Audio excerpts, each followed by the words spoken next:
मंगलम भगवान वीरो मंगलम गौतमंगलम मंगलम कुंद कुंदाख्यो जैन धर्मोस्तु मंगलम सर्वमंगल मांगल्यम सर्वकल्याणकारिकम प्रधानम सर्वधर्माणां जैनम जयतु शासनम जैनम जयतु शासनम।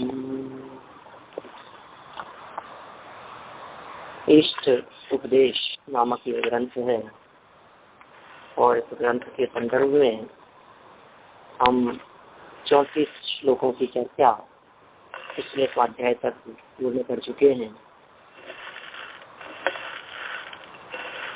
इसी बात को थोड़ा सा और आगे बढ़ाते हैं। पेज नंबर 87 पर एक नया प्रश्न उठाया गया है। 87 पेज, ये जो 75 नंबर का श्लोक दिया था समाधि तंत्र का, इसके ठीक नीचे यहाँ शिष्य आक्षेप करके कहता है कि इस प्रकार अन्य की उपासना प्राप्त नहीं होती।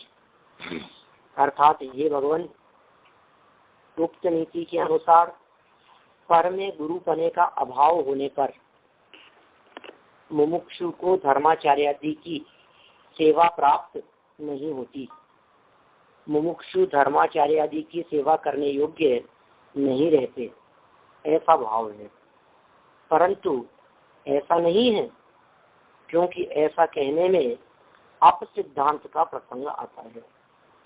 ऐसा कहने वाले शिष्य के प्रति उत्तर देते हुए आचार्य कहते हैं, भाई कुल मिलाकर की शंका इस प्रकार की है कि गुरु की उपासना करने से तो ज्ञान प्राप्त होता होगा ना, गुरु हमारे को ज्ञान प्राप्त कराते होंगे ना, तो धर्माचार्यों की सेवा करनी चाहिए, गुरु की सेवा करनी चाहिए यदि आपको ज्ञान प्राप्त करना है तो, क्योंकि बिना उसके गुरु से कैसे ज्ञान प्राप्त हो पाएगा। अब ये कह रहे हैं कि भाई ऐसा नहीं है, आप इस धोखे में नहीं रहे। आज तक कभी किसी गुरु ने किसी अज्ञानी को ज्ञानी नहीं बनाया है। ये 35 नंबर का श्लोक है और इष्टोपदेश हर पर इसकी जब भी चर्चा करते हैं तो बहुत बारीकी और सूक्ष्मता से इन सब बातों को गुरुदेव श्री कांजी स्वामी ने खोल करके बतलाया है। माने यदि पूज्य गुरुदेव श्री नहीं होते तो इन विषयों को खोल करके कौन समझाता। कितनी चिंता का चित्रण किया है। एक द्रव्य दूसरे द्रव्य का करता नहीं है, निमित्त पर पदार्थों का करता नहीं है, निमित्त से काम नहीं होता। जगत के जितने भी गुरु दिखाई देने वाले लोग हैं, वे लोग किसी भी व्यक्ति के ज्ञान प्राप्त करने में सिर्फ निमित्त मात्र ही हो सकते हैं, किसी अज्ञानी को ज्ञानी नहीं बना सकते। एक इतना स्वाधीनता का उद्घोष इस श्लोक में हुआ है, मैंने शायद ही इसमें किसी दृढ़ता से और कहीं इस प्रकरण के संदर्भ में कहा गया हो। गुरु से ज्ञान प्राप्त नहीं होता, गुरुदेव बार बार में ये बात कहा करते थे, गुरु से ज्ञान प्राप्त नहीं होता, गुरु से ज्ञान नहीं होता। ज्ञान ज्ञान में से होता है, सिखाने वाला सिखा नहीं सकता, समझाने वाला समझा नहीं सकता, समझेगा अपने आप से, कोई किसी को नहीं समझा सकता है। हम कहें साहब ये अच्छा समझाने वाले हों, वे अच्छे समझाने वाले मिल जाएं, अच्छे सिखाने वाले मिल जाएं, अच्छे पढ़ाने वाले मिल जाएं, ज्ञान प्राप्त कर ले रहे, कुछ सीख ले रहे हम भी। कोई कहते हैं हमारे को अच्छा स्कूल नहीं मिला, कोई कहते हैं हमारे को अच्छी शिक्षा नहीं मिली, हमारे को अच्छे गुरु नहीं मिले, हमारे को कोई पढ़ाने वाले नहीं थे। बहुत तरह से लोग इस तरह से एक्सक्यूज करते हैं कि भाई हम ज्ञान प्राप्त नहीं कर पाए तो इसमें हमारी गलती नहीं है, ये तो गुरु की गलती है। न अज्ञो, न माने नहीं, अज्ञो अज्ञानी पुरुष, अज्ञ माने अज्ञानी, ज्ञ माने ज्ञानी, विज्ञ माने ज्ञानी विद्वान, अज्ञ माने अज्ञानी। न अज्ञो विज्ञत्वम, अज्ञ को विज्ञत्वम आयाति, अज्ञ को विज्ञ नहीं मनाया जा सकता। और विज्ञो न अज्ञत्वम रक्षति, और विज्ञ को अज्ञ नहीं बनाया जा सकता। लेकिन साहब देखा तो जाता है ऐसा कि गुरु की शरण में गया, अरे हाँ उस कोचिंग में पढ़ने के लिए गया और इतना होशियार हो गया, इतना उसको ज्ञान प्राप्त हो गया, मैथमेटिक्स के ऐसे बड़े बड़े सवाल और बहुत अलग तरह के 100 में 500 का गुना करो और 225 का भाग दो और उसमें 300 प्लस करो और 728 उसके अंदर जोड़ो, फिर उसको ऐसा करो वैसा करो और फिर उसका निकाल करके अंडर रूट निकालो, वो सेकंडों में उसका जवाब दे देता है। इतना सब बड़े बड़े सवालों का जवाब दे देता है। तो क्या कला सिखाते हैं, क्या टेक्निक सिखाते हैं भाई। योग्य गुरु जरूरी है। पीछे इसी प्रकार की चर्चा चली थी, योग्य गुरु के निर्देशन में योग्य गुरु चाहिए, गुरु वो भगवंती शरणम, योग्य गुरु ही शरणभूत है। अभी उसी बात को आगे बढ़ाते हुए यहाँ कह रहे हैं कि गुरु कुछ नहीं कर पाएगा भैया, गुरु की तरफ देखने से काम नहीं चलेगा, अपने स्वभाव की तरफ देख। निमित्त मात्रम अन्यस्तु, अन्य है तू, अन्य तो निमित्त मात्र है। गतेर धर्मास्तिकाय वत, गतेर गति में, धर्मास्तिकाय वत, धर्मास्तिकाय के समान। बोलो धर्मास्तिकाय गति में निमित्त मात्र है ना, चलाता है धर्मास्तिकाय, धर्मास्तिकाय गमन कराता है नहीं कराता है ना। जिस तरह से धर्मास्तिकाय गमन करने में निमित्त मात्र होता है, जगत के किसी भी पदार्थ को धर्मास्तिकाय गमन नहीं कराता। बराबर, धर्मास्तिकाय जगत के किसी भी पदार्थ को गमन नहीं कराता। उसी तरह से कोई भी गुरु किसी अज्ञानी को ज्ञानी नहीं बनाते। गुरुदेव तो इसी प्रसंग में कई बार ऐसी बात कहते थे कि अनंत ज्ञानी मिलकर के भी एक अज्ञानी को ज्ञानी नहीं बना सकते, अनंत तीर्थंकर मिलकर के भी किसी एक अज्ञानी को ज्ञानी नहीं बना सकते, किसी एक मिथ्या दृष्टि को सम्यक दृष्टि नहीं बना सकते। बोलो ज्ञानी की क्या बात करें, गुरु की क्या बात करें। साक्षात तीर्थंकर परमात्मा भी यदि उतर करके आ जाए तो अज्ञानी को ज्ञानी नहीं बनाया जा सकता। सारी बातें लागू होगी इसमें। ये तो गुरु और ज्ञान उदाहरण स्वरूप प्रस्तुत कर दिया यहाँ। वस्तु स्थिति तो ये है, दुनिया की सब बातों में लगा करके देखिए, आज तक कोई बाई ऐसी नहीं हुई जो रोटी बना सके, आज तक कोई कुम्हार ऐसा नहीं हुआ जो घड़ा बना सके, आज तक कोई कारपेंटर ऐसा नहीं हुआ जो फर्नीचर बना सके, आज तक कोई प्लम्बर ऐसा नहीं हुआ जो नल वगैरह की फिटिंग कर सके। क्या बात करते हो साहब आप। कोई मोची ऐसा नहीं हुआ जो शूज बना सके। सब चीजें लगेगी ना। गुरु के बिना ज्ञान नहीं, इसका अर्थ यही हो गया ना, गुरु से ज्ञान नहीं, गुरु ज्ञान नहीं दे सकता। उसी तरह से ड्राइवर गाड़ी नहीं चला सकता, उसी तरह से कोई महिला रोटी नहीं बना सकती। तो फिर क्या लागू होगा, निमित्त मात्र, अन्य तो निमित्त मात्र। जिस आटे के परमाणुओं में रोटी बनने की स्वयं की योग्यता हो गए, जे रोटी परिणाम बन करे। इसके पुद्गल परमाणु का बहुत स्वाधीन परिणाम है। स्वाधीनता ही तो है। मुक्त होने के लिए मुक्ति के रहस्य बतलाए जाते हैं, मुक्त स्वभाव का अवलंबन कराया जाता है। आपको यदि मुक्ति प्राप्त करनी है, आप यदि मुक्त होना चाहते हो, आप यदि परमात्मा बनना चाहते हो, आप यदि भगवान बनना चाहते हो, संसार के दुखों से मुक्त होना चाहते हो, तो मुक्त स्वभाव की तरफ देखने का अभ्यास करो, मुक्त स्वभाव का अवलंबन लेने का अभ्यास करो। मैं मुक्त हूँ, बहुत स्वाधीन है वस्तु। वस्तु की स्वाधीनता बड़ी अजब गजब की है। न करना न झरना, कुछ नहीं। हर वस्तु अपना परिणमन करने के लिए पूरी तरह से 100% स्वतंत्र है, स्वाधीन है, बहुत बहुत बहुत स्वाधीन है।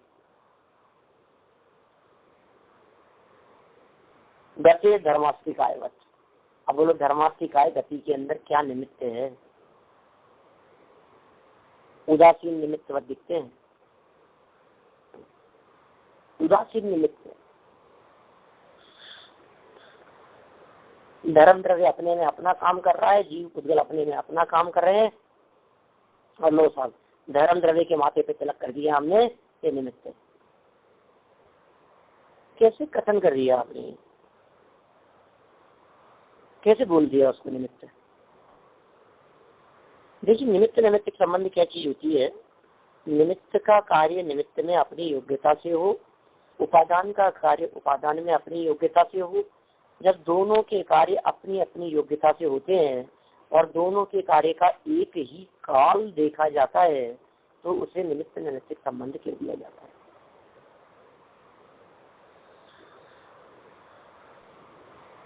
दो द्रव्यों का स्वाधीन स्वतंत्र परिणमन, और स्वाधीन स्वतंत्र परिणमन में उन दोनों के परिणमन का एक ही काल और क्षेत्र से नजदीकी,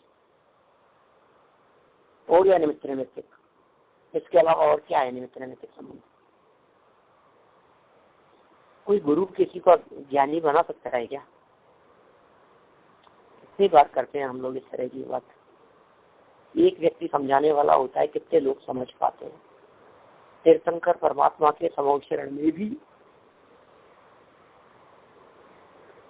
100% ग्रास्पिंग नहीं होती। औरों की तो क्या बात करें, सामान्य छदमस्तों की तो क्या बात करें, मिथ्या दृष्टियों की या पहले चौथे पांचवें गुणस्थान वालों की क्या बात करें। छठवें सातवें गुणस्थान वर्ती भावलिंगी संत, वीतरागी दिग्गर साधु, और इतना ही नहीं, इससे भी एक कदम ऊपर चढ़कर मति ज्ञान, श्रुति ज्ञान, अवधि ज्ञान और मने पर्याय ज्ञान के धारी, ये चार चार ज्ञान के धारी होते हुए भी देखो क्या गजब है भाई। तीर्थंकर परमात्मा की दिव्य ध्वनि को झेलने की पूर्ण सामर्थ्य रखने वाले, सामर्थ्य सर्वाधिक सामर्थ्य रखने वाले, गणधर पद से सुशोभित मुनि संघ, आचार्य संघ, उस सर्व प्रकार के संघ के नायक ऐसे गणधर परमात्मा भी तीर्थंकर परमात्मा की वाणी को पूरी तरह से झेल नहीं पाते। 100% उसकी ग्रास्पिंग नहीं हो सकती उनको। अब सोचो जरा क्या स्थिति होती होगी,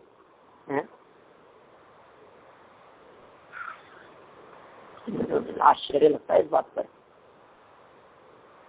कौन होगा इसके अलावा? तीर्थंकरों से अच्छे गुरु कौन मिलेंगे? मारीच जी को समझा सकते होते तो ऋषभ देव वही नहीं समझा देते। एक कोड़ा कोड़ी सागर तक उनका ही अपना पोता परिभ्रमण करेगा, अभी संसार में रुलेगा, भटकेगा, ठोकरें खाएगा, जन्म मरण के दुख उठाएगा, तो आखिर उनको ये सारी बातें बर्दाश्त थी क्या? औरों की तो छोड़ो, कम से कम अपने पोते के ऊपर तो करुणा भाव रख लेते। कैसे करें? कौन सिखाए? किसको सिखाए बताओ? कोई किसी को सिखा ही नहीं सकता, कोई किसी को समझा ही नहीं सकता। सच में हम कितना भी दम्भ करें कि हम हमारे पुत्र को सिखा देंगे, हमारी पत्नी को सिखा देंगे, हम हमारे हस्बैंड को सही रास्ते पर ला देंगे। रानी चीलना श्रेणिक महाराज को समझा समझा के थक गई। जैन धर्म ही सच्चा धर्म है, वीतरागी धर्म ही सच्चा धर्म है। ये जिस धर्म का आप सेवन करते हैं, इस धर्म में एकांत का पोषण किया जाता है, अनेकांत ही वास्तविक धर्म है। ये धर्म बहुत उत्कृष्ट है, ये धर्म अपनाने योग्य है, ये अहिंसा प्रदानी धर्म है, सर्व जगत के जीवों के कल्याण के लिए। खूब चेलना रानी ने शादी के बाद में वर्षों तक ये बात समझाने का प्रयास किया श्रेणिक महाराज को। नहीं समझे, नहीं समझे, बिल्कुल नहीं समझे। फिर किसने समझाया श्रेणिक महाराज को? दुनिया तो आज भी चेलना के गीत गाती है, परमाणु युग तो आज भी चेलना के गीत गाता है। परमाणु योग तो यही कहता है, अरे साहब क्या गजब है साहब। आज भी कोई लेडीज यदि किसी गांव में किसी शहर में अपने हस्बैंड को सही रास्ते पर लगाए तो दुनिया वाले यही बात कहते हैं, अरे साहब ये तो चेलना जैसे। बोलो आपको दुनिया वाले यही बात कहते हुए दिखाई देंगे, अरे ये तो चेलना रानी जैसे, ये तो चेलना रानी जैसे। आप अपने लोग चर्चा करते हैं इस तरह की वार्ताएं करते हुए देखे जाते हैं, और हम भी तो करते हैं।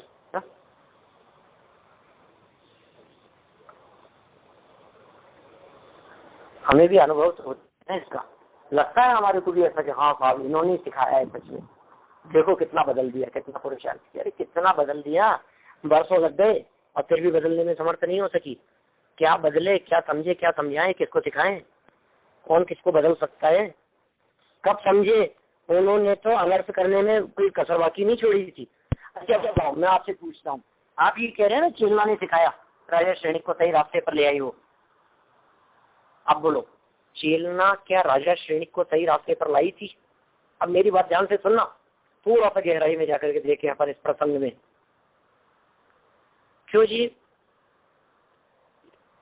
जब तक यशोधर मुनिराज के गले में मरा हुआ सर्प नहीं डाला था तब तक तो राजा श्रेणी सही रास्ते पर आए ही नहीं थे, क्योंकि सही रास्ते पर आ चुके होते तो मुनिराज के गले में मरा हुआ सर्प क्यों डालते?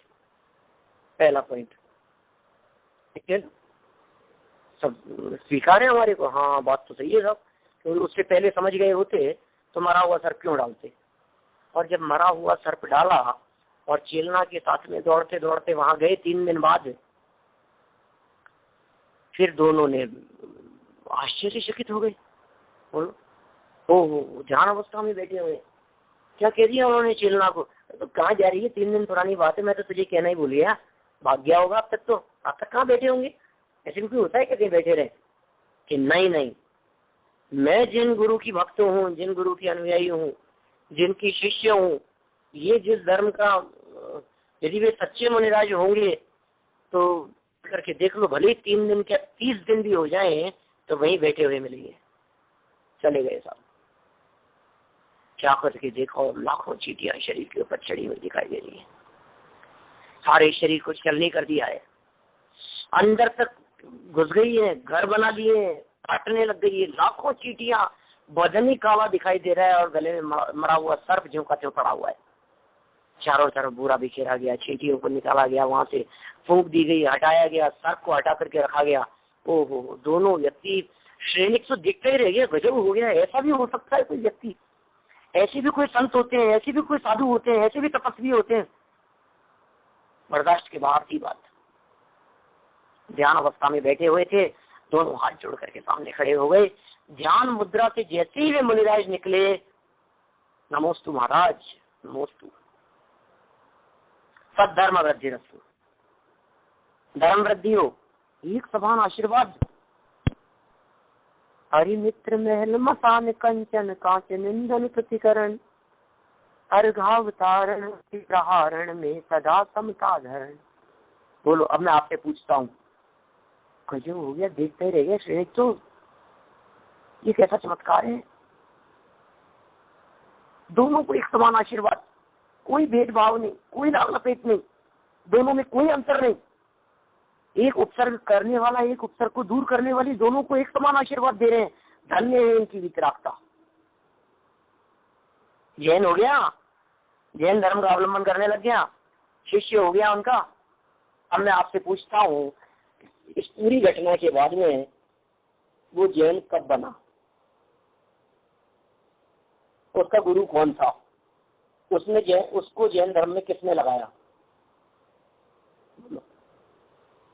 रतवा मेरे तो कहेगा चेलना का उपकार है, और मैं तो ये कहूंगा चेलना का तो कुछ रोल ही नहीं था। सीखा है अपने आप से, सुधार होने का काल आया तो अपने आप सुधर गया, संभलने का काल आया तो अपने आप संभल गया। बोलो, संभलने का काल नहीं था तो बरसों लग गए थे। संभलने का काल आया तो आकाश मार्ग से उतर करके आ गए, निमित्त बन गए। समझने का काल आया तो हिरण को फाड़ करके खाते हुए भी समझ गया। और समझने का काल नहीं था तो तीर्थंकर परमात्माओं से भी नहीं समझा। मारीचिका जी किससे समझे और कौन समझे, किसको समझाए और कौन? निमित्त मात्रम। समझाने का भाव आता है, समझा समझा करके थक जाते हैं, मर जाते हैं, कहते रहते हैं। अनेक बार ऐसा देखा जाता है, बच्चों को कहते रहते हैं, पूरी जिंदगी हो गई कहते कहते, सुनते नहीं है। जब हमारा स्वर्गवास हो जाता है, पिताजी का स्वर्गवास हो जाता है, दादाजी परलोक सुधार जाते हैं, उसके बाद में बच्चों को याद आती है, अरे यार पिताजी बहुत कहा करते थे, चलो हमें भी स्वाध्याय कर लेना चाहिए। हमें मिलते हैं समाज में बहुत लोग इस तरह के जो इस तरह की बातें करते हैं। जो लोग इस प्रकार की बात करते हैं, अरे पंडित जी पिताजी थे ना तो बहुत कहते थे स्वाध्याय में आया कर, हमने निकाल दी हमारी जिंदगी आधी से ज्यादा। उनकी एक नहीं सुनी, वो तो खूब आते थे शिविरों में, खूब लाभ लेते थे, हमने उनकी एक नहीं सुनी। फिर क्या हुआ? उनके स्वर्गवास हो जाने के बाद अब समझ में आई अपने आप ही। अरे एक दिन ऐसी घटना घट गई, अपने आप ही समझ में आ गई बिना समझाई। बोलो, कोई बादलों के विघटन से सीख जाता है, कोई दुकान में आग लगने से सीख जाता है, कोई बेटे की मौत होने से सीख जाता है, सो रास्ता मिल जाता है। किसी को कोई ग्रंथ हाथ में लगा परमाणु का, उसे सुन करके सीख गया। कोई मंदिर में व्याख्यान चल रहा था, वो बाहर से निकल रहा था, दो शब्द कान में पड़ गए, पता नहीं क्या उसका जीवन ही बदल गया, अंदर आकर के बैठ गया, बदल गया जीवन, जिंदगी बदल गई। कौन व्यक्ति कब बदल जाए, कौन व्यक्ति किससे सीख ले, किस व्यक्ति को किससे उपदेश मिल जाए। विरोधियों को देख करके सीख जाता है, दुश्मनों से सीख जाता है, लड़ाई के बीच में वैराग्य हो जाता है। और किसी गुरु को होंगे आप? निमित्तों की चाह में, निमित्तों को एकत्रित करने के विकल्पों में व्यग्र होने की जरूरत नहीं है। युद्ध क्षेत्र में भी वैराग्य हो जाता है। वहाँ कहाँ वैराग्य के निमित्त है? वैराग्य के निमित्त तो देव शास्त्र गुरु दिखाई देते हैं। युद्ध के मैदान भी भला कहीं वैराग्य के निमित्त बनते हैं क्या? राजा मधु का उदाहरण है हमारे यहाँ प्रथमान युग में। हाथी पे बैठे बैठे कृष्ण प्रारंभ कर दिया, दीक्षा हो गई। बोलो, हाथी पे बैठे बैठे, युद्ध क्षेत्र में बैठे बैठे क्या गजब हो जाता है। चाहे घर में रहे चाहे वन में रहे, कुछ फर्क नहीं है पड़ता जी। अपने में समाये रहते हैं, जो निज में समाये रहते हैं, हर काम जगत की किया करें, कोई फर्क नहीं पड़ता। निमित्त नहीं, गुरुदेव को समय पार पढ़ करके हुआ, हम तो वर्षों से समय पार पढ़ रहे हैं, क्यों नहीं हो गया? उनको मोक्ष में प्रकाशक मिला तो उनकी तो आंखें खुल गई। हम तो कितनी बार पढ़ चुके हैं, क्यों नहीं खुलती आंखें? किसी का एक भजन सुनने मात्र से, किसी की जिनवाणी की बात कान में पढ़ने मात्र से आंखें खुल जाती है। किसी को एक शब्द कहने मात्र से उसके तो मानो निजी मिल गई अंदर में, और कोई 40-40 साल से सुन रहा हो फिर भी काम नहीं होता है। क्या कहोगे आप? 40 साल हो गए सुनते सुनते, जिंदगी निकल गई साहब। लोग मिलते हैं, ऐसे ऐसे तक लोग मिलते हैं जो कहते हैं 70 साल हो गए साहब अभ्यास करते हुए, पंडित जी सम्यक दर्शन का उपाय बता दो।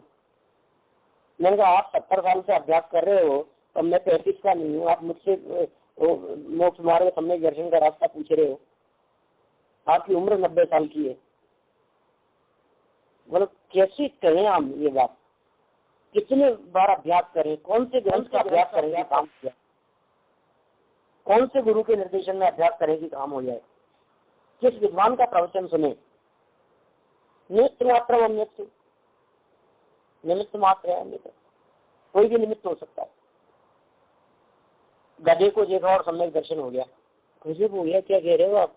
गधे को देख के, अरे गधे को देख करके नहीं होता, गधे को देखा और गधे को देख करके उसकी पर्याय का भान हुआ, और अपनी पर्याय को देखा कि अरे निज स्वरूप को नहीं देखूंगा तो मेरी भावी पर्याय है ये गधा। अपने आप का ज्ञान नहीं किया, इसलिए सब लोग इसे मूर्ख के रूप में प्रतीक करते हैं, पुकारते हैं उसको गधे को। गधे को तो गधा कहते ही है, मनुष्य गति के जीवों को भी गधा कहते हैं लोग। गधा है, समझ में नहीं आती है, अपने आप का स्वरूप नहीं समझता। इसलिए बोलो मैं कौन सी लाइन में खड़ा हूँ, मैं कौन से रास्ते में खड़ा हुआ हूँ।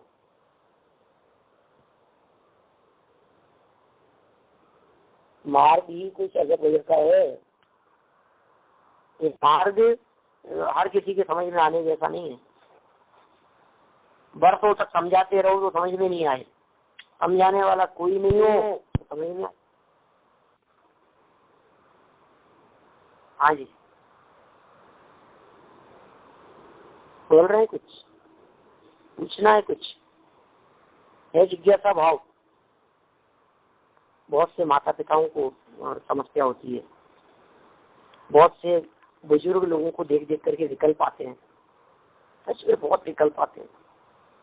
पंडित जी हमारे बच्चों को समझा दो। मैं लोगों के घरों में जाता हूँ ना, स्वाध्याय जब कहीं किसी क्षेत्र किसी नगर में कहीं गए और वहाँ प्रवचन हो रहे हैं दोनों तीनों टाइम, भोजन करने के लिए कोई अपने घर ले गया, कोई व्यक्ति ये नहीं पूछता कि पंडित जी हमें समझा दो। 90% घरों के अंदर ये कहते हैं पंडित जी हमारे बच्चे को समझा दो। रास्ते में लेने के लिए जाएंगे और कहेंगे पंडित जी हमारी पत्नी को समझाना, आप थोड़ा सा वो लगे धर्म मार्ग में। घर में भोजन कराएंगी महिलाएं और कहेंगी कि पंडित जी हमारे हस्बैंड है वो थोड़ा सा आप इनको समझा दो, बस थोड़ा सा पंडित जी हमारे तो छोरे को समझा दो, बस ये धर्म मार्ग में लग जाए, ये बस इसको कैसे हम सुधारें, इसको कैसे लाइन पर लाएं। दर्शन ही नहीं करता। बोलो आप कुछ ऐसा करो कि ये मंदिर जाने लग जाए, स्वाध्याय करने लग जाए, थोड़ा सा सही रास्ते पर लगे, आप समझाओगे तो हो जाएगा। किसको समझाने के लिए कह रहे हो आप? दूसरों को समझाने के लिए। खुद को किसी को नहीं समझना है, सबको दूसरों को समझाना है। हमें नहीं समझना, आप तो इनको समझा दो। हमें कल्याण नहीं करना, इनका कल्याण हो जाए बस। नहीं है जी, उलझे फंसे विषय कषायों में, राग रंग के परिणामों में। सच में करुणा का भाव नहीं आता, रंच मात्र भी। जगत के जीवों को देख करके उनके प्रति करुणा का भाव आ जाता है, अपने आप के ऊपर करुणा नहीं आती है। सहारा खोजते हैं, शरण खोजते रहते हैं और खुद अपने आप के लिए शरण है ये ध्यान नहीं रखते।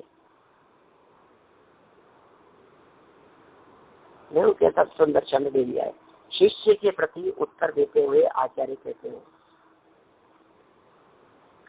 आज्ञा न पावे विज्ञता, नहीं विज्ञता आज्ञ, पर तो मात्र निमित्त है जो गति में धर्मा, पर तो मात्र निमित्त है। क्या कह दिया? पर तो मात्र मात्र मात्र, इसके अलावा और कुछ नहीं, सिर्फ और सिर्फ निमित्त मात्र है। अब इतना जब कह दिया जाता है तो लोग कहते हैं साहब निमित्ती बन जाओ। तो क्या करें, एक बात थोड़ी ना, सब तरह के लोग हैं दुनिया में। लोग कहने लग जाते हैं पढ़िए तो फिर निमित्ती बन जाओ, आप निमित्त बन जाओ। तो फिर क्या निमित्त बन जाए, किसमें निमित्त बन जाए? काम होता है तो निमित्त कहा जाता है, काम नहीं होवे तो निमित्त किसका? घटना ही नहीं घटी है, निमित्त किसका? बहुत सारी भीड़ कहीं से आ रही थी, 101 लोग थे। तो पूछे कि कौन लोग हैं ये? अरे साहब हम लोग तो बाराती है। कि दूल्हा कहाँ है? कि दूल्हा तो कोई नहीं है। कि तुम लोगों के बीच में कोई दूल्हा तो होगा? कि नहीं दूल्हा तो नहीं है। अरे तो दूल्हा नहीं है तो बाराती किसके? बिना दूल्हे के बाराती नहीं होते, बिना शव के दागी नहीं होते। दाग लगाने वाले शव तो चाहिए उसके लिए, दूल्हा तो चाहिए बारात के लिए। खबर ही नहीं है भैया, जायक की खबर नहीं है और बस निमित्तों की तलाश में घूम रहा है। कोई निमित्त मिल जाए, सामने भी कोई ऐसा योग्य निमित्त मिल जाए, वो दाल धोते हुए। क्यों शिव होते हुए दाल धोते हुए नहीं देखा होगा अपनी लाइफ में?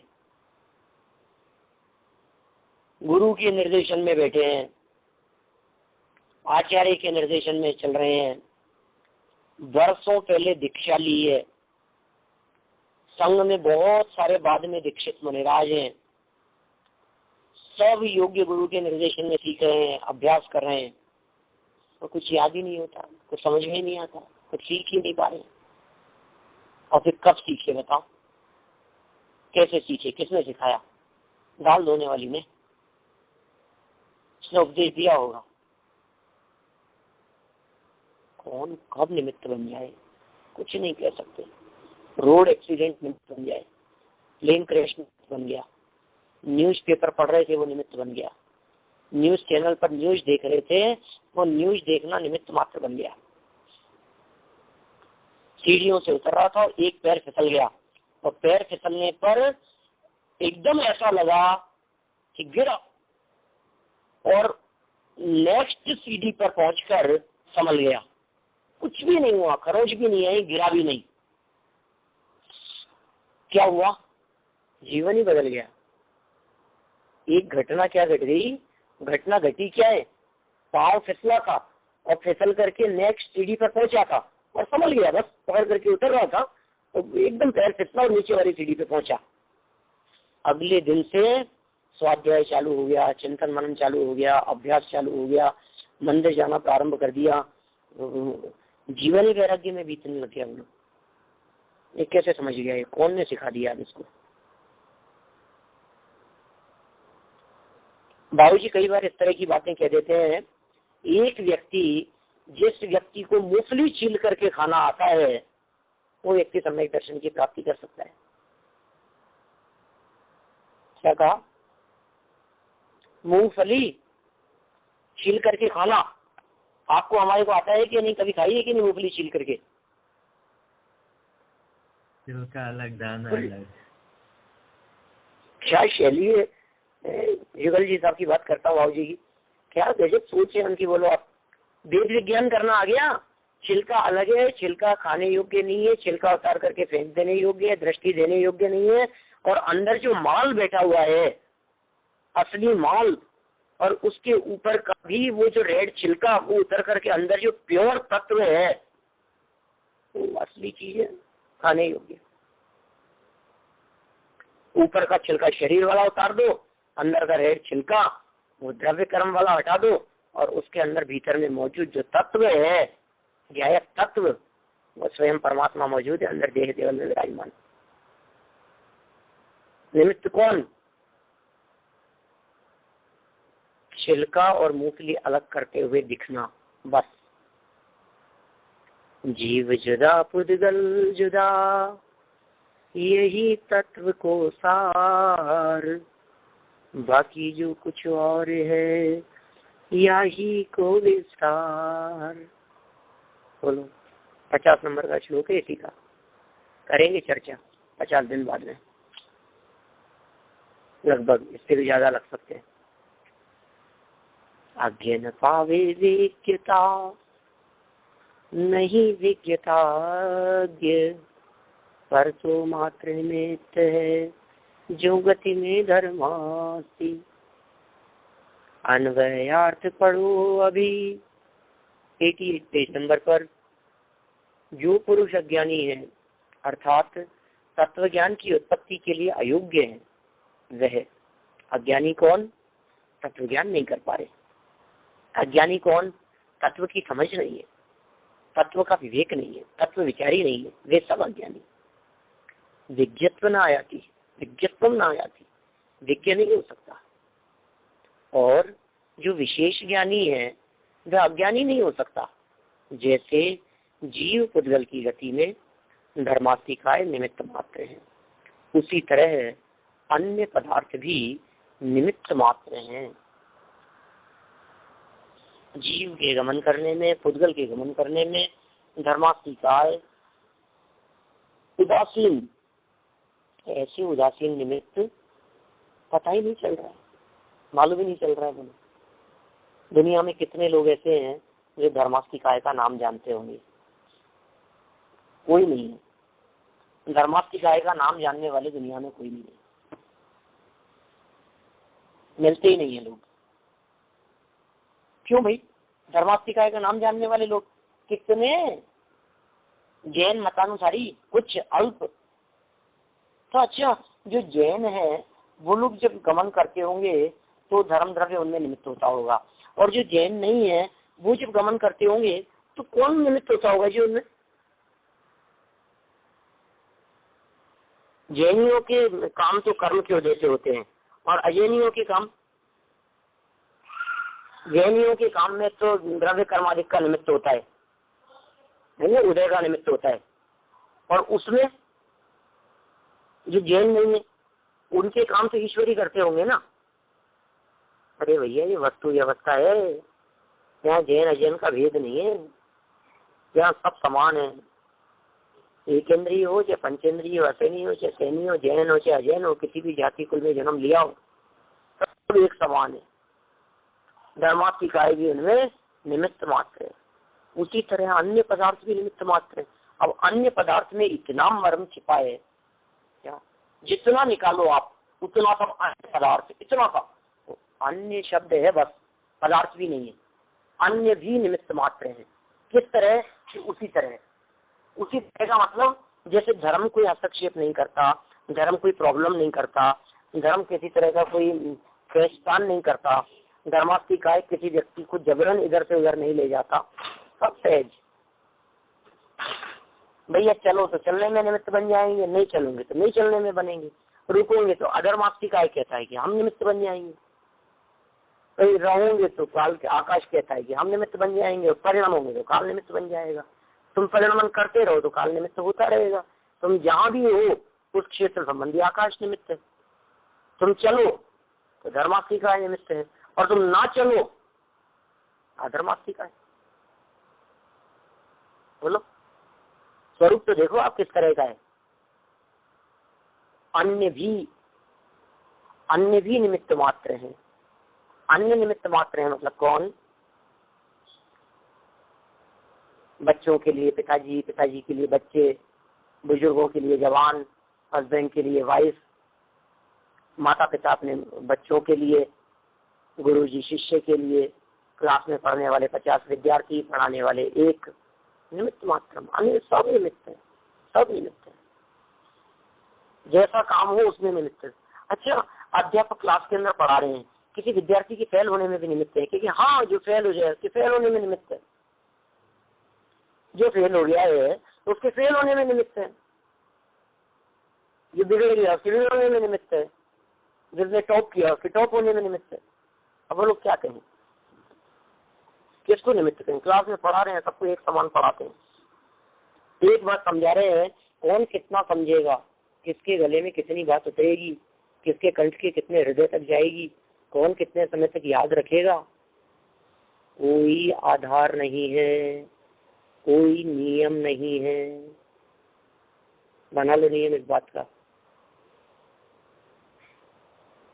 हम तो स्वाधीनता की चर्चा करते हैं भाई, ये मार्ग अत्यंत स्वाधीनता का मार्ग है। तबियत ठीक होने में दवाई निमित्त मात्रम अन्यस्तु गतिर्धर्मास्तिकायवत्, पर द्रव्य तो मात्र निमित्त है, ज्यों गति में धर्मास्ति। पर द्रव्य तो मात्र निमित्त है, दवा तो मात्र निमित्त है। तबियत ठीक होने में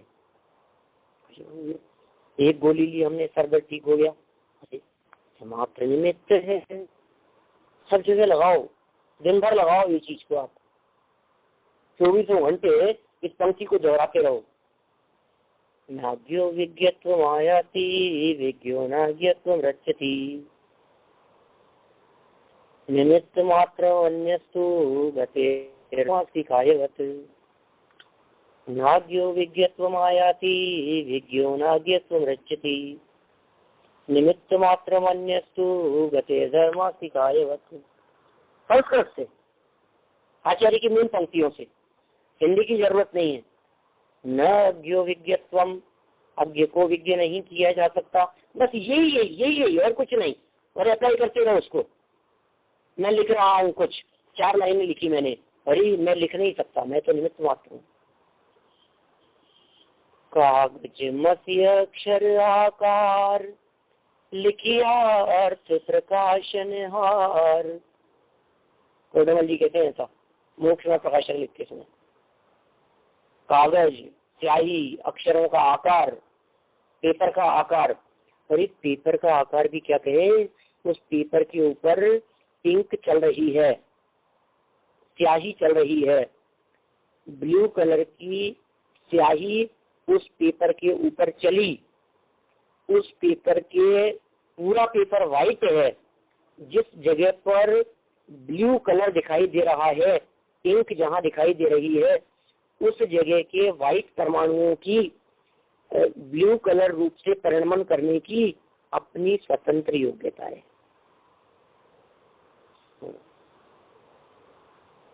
आप चाहते हुए भी कर नहीं सकते। आप पेपर के कौन से अंश को सफेद से नीला करेंगे ये आपके कर्तृत्व पर निर्भर नहीं करता, ये उस क्षेत्र के स्वतंत्र परमाणुओं के परिणमन पर निर्भर करता है। करो आप, रंग देंगे किसको, कपड़े को पूरा रंग देंगे, नहीं, आप नहीं रंग सकते। जितना रंगना होगा, जिस जगह पर जितना होना होगा, जिस जगह पे डार्क शेड होना होगा, जिस जगह पे लाइट शेड होना होगा, और जिस जगह पर बिना रंगे रह जाना होगा, वैसा ही होकर रहेगा। तो फिर हम क्या करें, हमने ये सब किया है, इतनी मेहनत की है, सब बेकार चली गई। निमित्त मात्रम अन्यस्तु, बस। अब निमित्त मात्र भी कैसा, प्रेरक निमित्त नहीं, प्रेरणा देने की बात नहीं कर रहे। आप ये मत समझ लेना कि अरे साहब निमित्त तो है ही ना। अरे कैसा निमित्त, ऐसा जिस निमित्त जानता नहीं है, ऐसा निमित्त जिस निमित्त पहचानता नहीं, ऐसा निमित्त जिस निमित्त का किसी तरह का कोई हस्तक्षेप नहीं है, लेन देन नहीं है, उस निमित्त की बात चल रही है। ये निमित्त मात्र अन्यस्तु। आप कौन से निमित्त की बात समझ रहे हैं? गते धर्मास्तिक आयवत, इस निमित्त की बात चल रही है। अरे साहब उसके उपदेश से ऐसा हो गया, गुरु ने क्या उपदेश दिया, वो मुनिराज का उपदेश सुनकर त्रिलोक बंधन हाथी संभल गया। वो बात सुनकर के दो मुनिराजों ने क्या उपदेश दिया कि बात सुनकर के सिंह के जीवन बदल गया। तो क्या उपदेश दिया उन्होंने, क्या बोल रहे, कौन किसको उपदेश, क्या कह रहे हैं समझ में नहीं आ रही है। गते धर्मास्तिक आयवत की बात चल रही है यहाँ। ये निमित्त भी, ये अंतिम चरण भी अपने आप में बहुत महत्वपूर्ण है। अंतिम चरण की बात कर रहा हूँ, कितना महत्वपूर्ण है देखो आप। गते धर्मास्तिक आयवत, और भी कोई उदाहरण दे सकते थे। निमित्त मात्र अन्यस्तु यहाँ भी खत्म कर सकते थे, भर्ती के शब्द डाल देते कुछ भी, अन्य सब निमित्त है, ठीक है साहब, निमित्त है, निमित्त है, निमित्त है। अरे निमित्त कैसा, धर्म द्रव्य जैसा। बोलो, आपको लगता है ऐसा कि मैं धर्म द्रव्य जैसा निमित्त हूँ? कर्तृत्व का सेहरा अपने माथे पे बांधना चाहता है, थोड़ा सा कुछ काम करता है और जगत में प्रदर्शित करना चाहता है कि मैंने किया, मैंने कराया, मेरे कहने से हुआ, मैंने ऐसा किया, मैंने वैसा किया। तो ज्यादा कोई सामने से कोई बात कहता है, कहता है अरे हाँ ठीक है कोई बात नहीं, निमित्त तो हुई ना, आखिर निमित्त तो मैं ही हूँ, निमित्त तो मैं ही हूँ। धर्मास्तिक आयवत, गते धर्मास्तिक आयवत। वो निमित्त कभी बोलता नहीं है कि मैं निमित्त हूँ, वो निमित्त कभी अपनी घोषणा नहीं करता, वो कहीं उजागर नहीं करता। धर्मास्तिक कभी इस बात का दम नहीं भरता कि मैंने इनको परिणमन करा दिया। ऐसे निमित्तों की चर्चा है। ये स्वाधीन वस्तु व्यवस्था है। इस स्वाधीन वस्तु व्यवस्था को यदि आप गहराई से जानने का प्रयास करो तो मर्म समझ में आता है। इतनी स्वाधीनता, इतनी निर्भीकता, कण कण स्वाधीन है, एक एक पुद्गल का परमाणु स्वाधीन है, चेतन का परिणमन अपने में, शरीर का परिणमन अपने में, आंखें अपना काम कर रही है, कान अपना काम कर रहे हैं, एक एक परमाणु अपना अपना काम कर रहा है। बाल के एक एक नोक, उसके ऊपर जो परमाणुओं की संख्या है, प्रत्येक परमाणु अपना स्वतंत्र परिणमन कर रहा है। कौन किसमें हस्तक्षेप करे, कौन किसको बदले, बदलने की चेष्टा और बदलने के विकल्प, ये पत्थरों से सिर फोड़ने जैसा है, कुछ नहीं होगा, व्यर्थ के विकल्प करता है। गते धर्मास्तिक आयवत। इस तरह से अपन ने ये इसके अन्वयार्थ तक की चर्चा की है, थोड़ा बहुत पढ़ा है अपन ने यहाँ है। इस प्रकरण को कल अपन और थोड़ा सा आगे बढ़ाएंगे अभी की बात को तो हम विराम देते हैं। चिंतन के विषय हैं, जितना चिंतन करेंगे उतना मजा आएगा। आप सभी इन विषयों के संबंध में गहराई से चिंतन करें, दैनिक जीवन में अभ्यास करें और प्रतिदिन देखिए अपनी लाइफ में हम कहाँ कहाँ निमित्त बन रहे हैं और सच में निमित्त भी किस प्रकार के हैं। धर्मात्मी कायवत निमित्त कहकर के कह दिया, कर्तापन तो है ही, निमित्त भी किस लेवल का है तो समझ ले, वो अब चिंतन करें। जनवाणी या वाणी के ज्ञान के सूर्य लोकालोक, सो वाणी मस्तक नमो सदा देते हूँ वाणों सर्वं